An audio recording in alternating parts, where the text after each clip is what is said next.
하나님 말씀 구약성경 스가랴 9장 1절에서 8절까지 말씀입니다. 스가랴 9장 1절에서 8절까지 말씀, 주의 말씀을 들으십시오. 여호와의 말씀이 하드락 땅에 내리며 다메섹에 머물리니 사람들과 이스라엘 모든 지파의 눈이 여호와를 우러러 봄이니라. 그 적경한 하맛에도 임하겠고 두로와 시돈에도 임하리니 그들이 매우 지혜로움이니라. 두로는 자기를 위하여 요새를 건축하며 은을 티끌같이 금을 거리에 진흙같이 쌓았도다. 주께서 그를 정복하시며 그의 권세를 바다에 쳐 넣으시리니 그가 불에 삼켜질지라. 아스글론이 보고 무서워하며 가사도 심히 아파할 것이며 에그론은 그 소망이 수치가 되므로 역시 그러하리라. 가사에는 임금이 끊어질 것이며 아스글론에는 주민이 없을 것이며 아스돗에는 잡족이 거주하리라.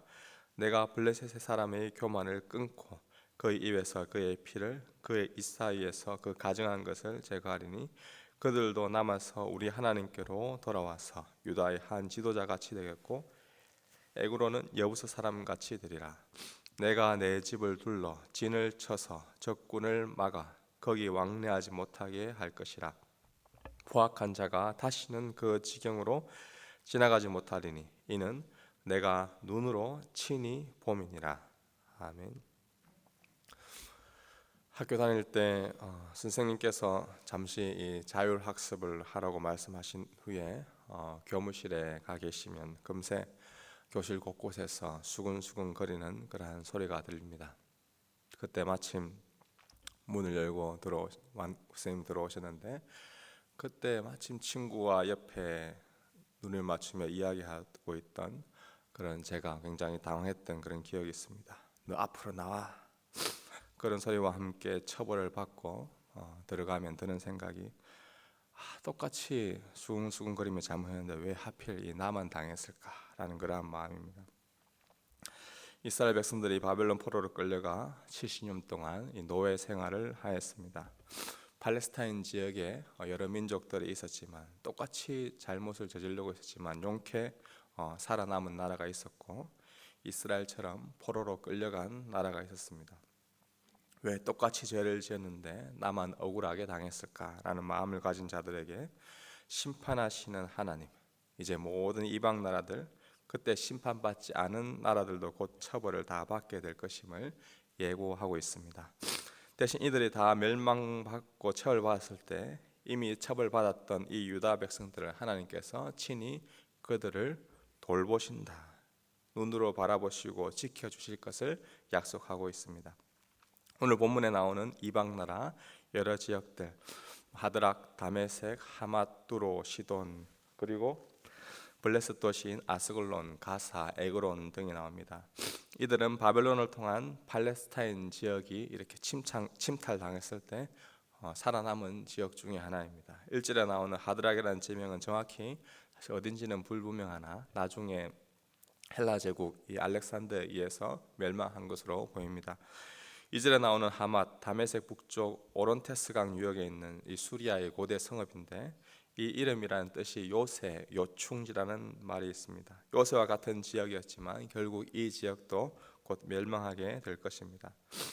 두로와 시돈을 설명하면서 그들은 매우 지혜롭다라고 덧붙입니다. 특히 3절에 나오는 것처럼 두로는 이 자기를 위하여서 요새를 건축하였고 또 그 땅이 은이 티끌처럼 금이 거리에 진흙처럼 쌓여져 있었던 굉장히 부자였던 도시입니다.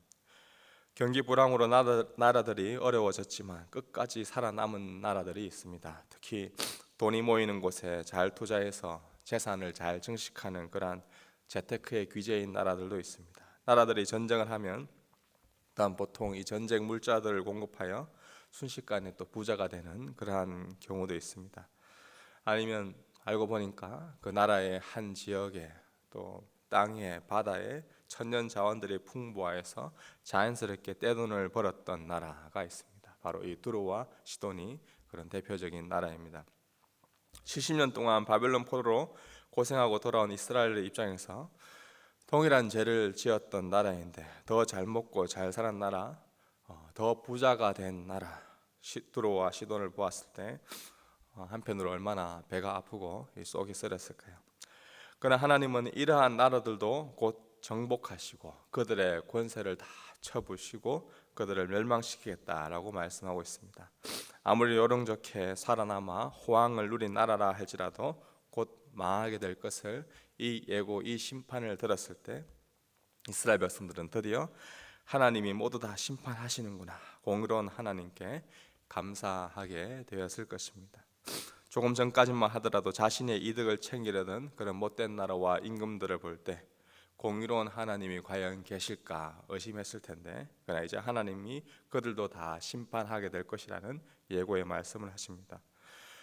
교실에서 자율학습을 할 때 꼭 선생님 눈에 잘 걸리는 그러한 자리에 앉아있어 매번 벌을 받다가 이제 정신을 차리고 가만히 자습을 하려고 공부를 딱 하고 있는데 어느 날 선생님께서 다른 곳으로 출입하셔서 틈새에 있는 수근수근거리는 학생들까지 모조리 다 잡아냈을 때 역시 우리 선생님 드디어 잡담하는 모두를 다 잡아내셨구나, 나만 나쁜 놈이 아니었구나, 그것을 증명하게 받게 됩니다. 8절에 나오는 것처럼 하나님이 직접 눈으로 친히 보셨을 때 심판받지 않을 나라가 없습니다. 곧 하나님의 그 심판 레이드망의 모든 이방 나라가 다 걸려들 것입니다. 그런데 그들을 심판함과 더불어서 또한 그들조차도 구원하시는 그 하나님의 자비로우심을 우리는 볼 수 있습니다. 늘 살아남았다고 교만하던 블레스들의 그 교만을 끊으시기 위해 그들을 멸망시키시고 더 나아가서 그들조차도 유다 민족의 지도자 같이 되겠다라고 그들을 받아들일 것을 허용하십니다. 블레셋의 한 도시 에그로는 여부스 사람같이 구원할 것이다 라고 말씀합니다. 여부스는 이스라엘 백성들이, 민족들이 출애굽하였을 때 살아남았던, 구원받았던 그런 민족입니다. 왜 하나님은 이처럼 모두를 다 심판하시고 또한 그들을 그대로 내버려 두지 않고 다시 구원하실 것을 이렇게 허용하고 있습니까? 하나님은 그들을 심판하시는 목적이 단순히 죄에 대해 처벌을 주기 위한 목적이라기보다 궁극적으로 그들이 하나님 나라의 백성으로 살아가고 돌아오도록 기회를 주시고 배려하시는 그 하나님임을 우리는 알 수가 있습니다. 학교에서 선생님이 자율학습 시간에 떠드는 사람을 처벌하는 목적은 떠드는 학생 그 자체를 처벌하기 위한 그 목적이 아닙니다. 떠드는 학생을 처벌하기 위하여서 자율학습을 만든 것도 아닙니다. 학생으로서의 본분인 공부를 잘할 수 있도록 돕기 위한 선한 목적으로 자율학습을 만든 것처럼 하나님께서도 우리에게 자유를 주셨습니다. 죄 짓기만 해봐라, 당장 처벌해버릴 것이다, 그런 심판을 주기 위해서 그러신 목적이 아닙니다. 하나님 안에서 참된 자유를 누리도록 자율학습 시간을 우리에게 주신 것입니다. 그러나 비록 그렇게 하지 못했을지라도 처벌 후에 다시금 회복시켜 주시는 그 신실한 하나님이심을 믿으시기 바랍니다.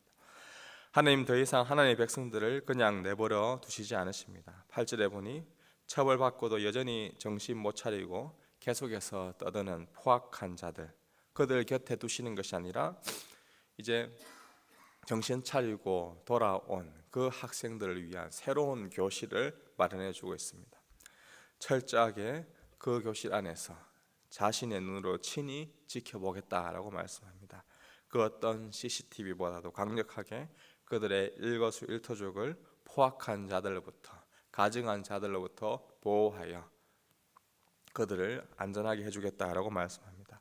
8절에 내가 내 집을 둘러 진을 쳐서 적군을 막아 그들을 안전하게 보호하신다라고 하십니다. 여기 내 집, 어디를 의미할까요?